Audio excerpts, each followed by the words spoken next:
বেঈমান, তুই কি করে আমার বয়ফ্রেন্ডকে বিয়ে করতে পারলি বল? তোমার সাথে ওর ব্রেকআপ হয়ে যাওয়ার পর আমি ওকে বিয়ে করেছি। 4টা বছর ধরে তোমার ছেলের সাথে আমার সম্পর্ক, আমি কত স্বপ্ন দেখছি ওকে বিয়ে করবো, সংসার করবো, আর তা না হয়ে ও রূপকে বিয়ে করে ফেললো। আর তুই আমার কাজিন হয়ে, আমার খালাতো বোন হয়ে তুই আমার পিছে ছুরিটা মারলি কি করে? হ্যাঁ, তোর সাথে আমার 4 বছর রিলেশন ছিল, কিন্তু সেটা তো ক্লিয়ার ব্রেকআপ হয়ে গেছে, তাই না? ভাগ্যিস ব্রেকআপটা হয়েছিল, তা না হলে তো আমার লাইফটাই ধ্বংস করে দিত।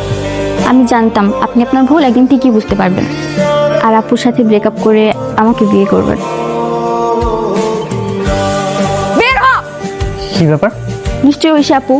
দরজা খুল, ভিতর ডিম একটা, দরজা খুল বলতেছি। তোর লেজ গজায় গেছে তাই না? ওতে তো বিয়ে হয়ে গেছে, কবুলও হয়ে গেছে। তুই যদি এখন দরজা ভাঙিস, পুলিশ নিয়ে আসিস, কি করতে পারবে? তো বিয়ে কি ভাঙতে পারবি? পারবি না তো। হ্যাঁ, আর ধুর ইশাদ, ওর যে খুব সুন্দর ছেলে দেখে আমি তোকে বিয়ে দিয়ে দিব। ঠিক আছে মামি, তুমি রিশাদকে একটু বের হতে বলো। বলেছিলাম না যে এই বাসর আমি হতে দিব না। এই রুম থেকে এক্ষুনি বের হও, যা। আমি যাবো না। ঠিক আছে। আচ্ছা আচ্ছা যা। আর আজকেই তুই রূপকে ডিভোর্স দিয়ে আমাকে বিয়ে করবি, আর আজকেই রাতে আমাদের এখানে বাসর হবে, শুধু তোর আর আমার। এটা কখনোই সম্ভব না। আজকে রাতে যদি আমাদের বাসর না হয় না, আমি এখান থেকে এক চুলও নড়বো না। এখানেই বসে থাক, আমি চলে যাচ্ছি। রিশাদ, মামা, মামি। তুই আমার ভাগ্নি, রূপও আমার ভাগ্নি, তোরা কেউ কিন্তু আমার পর না। যদি আমি জানতাম তাহলে তো আমি ব্যাপারটা অন্যভাবে ভাবতাম। আমি মামিকে সব বলেছি, কি বলবো মামি বলো? হ্যাঁ, আমি সবই জানতাম, কিন্তু এই যে তোর আর রিশাদের মধ্যে ব্রেকআপ হয়ে গেছে, তো আমি কি করতে পারি?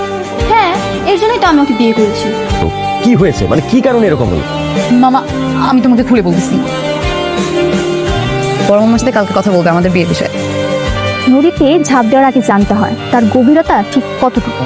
মানে যাকে সারা জীবনের জন্য সঙ্গী করতে যাচ্ছ, তাকে একবার বাজিয়ে দেখবে না? দেখ শুধু, আজকে শুধু আসুক, এমন ঝগড়া করবো যে ব্রেকআপের পর্যায়ে চলে যাবে। তোর জন্য তোর পছন্দের ফুল এনেছে, সামান্য একটু লেট হয়ে গেছে, এই জন্য তুই আমার সাথে এমন রেট করতেছিস। কতগুলো টাকা দিয়ে ফুলগুলো কিনেছি, আর তুই ফুলটা ফেলে দিছিস। কে বলছে তোকে ফুল আনতে? আমি বলছি তোকে ফুল আনতে? বেশি তেরামি করতেছিস, সীমা অতিক্রম করে ফেলতেছিস। কি বললি? আমি তেরা? কিরকম একটা ছেলের সাথে সম্পর্কে জড়ালাম বলতো রূপ? না আছে ভালো চাকরি বাকরি, না আছে সুন্দর চেহারা। তুই আমার সাথে ব্রেকআপ করতে যাচ্ছিস, তো আমিও তোর সাথে ব্রেকআপ করলাম। তোর সাথে আমার 4 বছর রিলেশন ছিল। এখন আমি কি করবো? কি আবার করবা? বাসায় যাও। শুনলে সবাই যে আমাকে আড়াল করে রূপ কিভাবে গেমটা খেলে নিল? আচ্ছা আপু, রিশাদ তো তোমার পরীক্ষায় ফেল করেছে, করেনি? তুমিই তো বলেছিলে ও যদি তোমার পরীক্ষায় ফেল করে তুমি ওকে ছেড়ে দেবে। তো এখন ছেড়ে দাও, ও তো ফেল। আমার ফেল করা স্টুডেন্টের সাথে তুই পাস করে নিলি? তো লজ্জা করে না যে আমার বয়ফ্রেন্ডের সাথে আমাকে ব্রেকআপ করে তুই বিয়ে করে নিলি? না, করে না, কারণ আমার ফেল স্টুডেন্ট ভালো লাগে।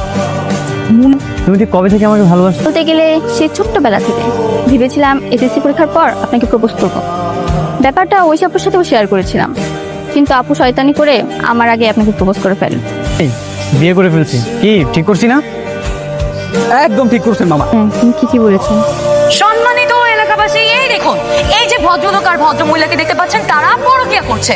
আপনার আমাকে কষ্ট দিয়ে আমার চোখের সামনে আমার খালাতো বোনের সাথে তুই সুখে সংসার করবি, আর আমি এটা চেয়ে চেয়ে দেখবো?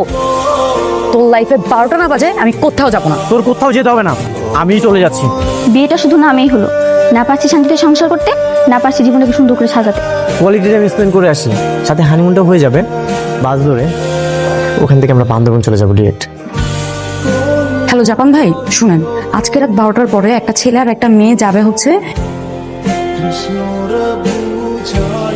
আরে কি করতেছেন আপনারা? এই যা সব গেল। ওরা হানিমুনে গেছে বলে তোর মন কি খুব খারাপ না? রাখো তোমার হানিমুন। তোমার ছেলে ছিনতাইকারীকে যে থাপ্পড় দিছে, আরেকটু হলে চাকু দিয়ে ওর ভুঁড়ি গালা দিত। ভাগ্যিস ওনাদের ভাই বানাইছি, তা না হলে এই হাফ প্যান্ট আর স্যান্ডেল গেঞ্জি থাকতো না। ঠিক আছে জাপান ভাই, আমি আপনার নাম্বারে পাঠাই দিব না। আচ্ছা থাক, বাদ দেন, আপনার টাকাটা পাঠাই দিন। মানে তুই এত নিচে নামতে পারিস, আমার না বিশ্বাস করতেই কষ্ট হচ্ছে। আরো নিচে নামবো বলেছিলাম না? তোর লাইফটা আমি হেল করেই ছাড়বো।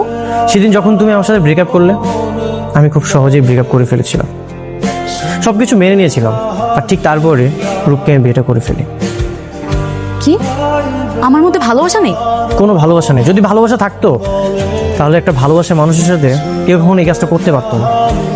কত হ্যান্ডসাম। তাহলে পাকা কথা বলি, ঠিক আছে,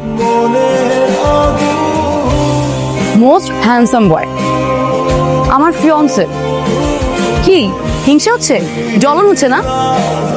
শুন, চলে পুরো ভিতরটা ছাড়খাড় হয়ে গেল না, তোরা দুইটা আমার বিয়েতে আসবি না, ঠিক আছে? ঠিক আছে, দে দে ছবিগুলো দে, আমার বিয়ের প্রস্তুতি নিতে হবে না? অবশেষে আপুরটা বিদায় হয়েছে। আপুর হাসি মুখটা দেখে নিজেকে এখন একটু কম অপরাধী মনে হচ্ছে। ভাবছে আমি বুঝি হাসি মুখে চলে যাচ্ছি।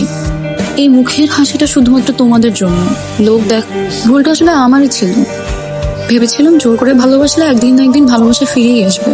এই পৃথিবীতে সবচেয়ে বেশি কষ্টের জায়গাটা হলো একতরফা ভালোবাসা।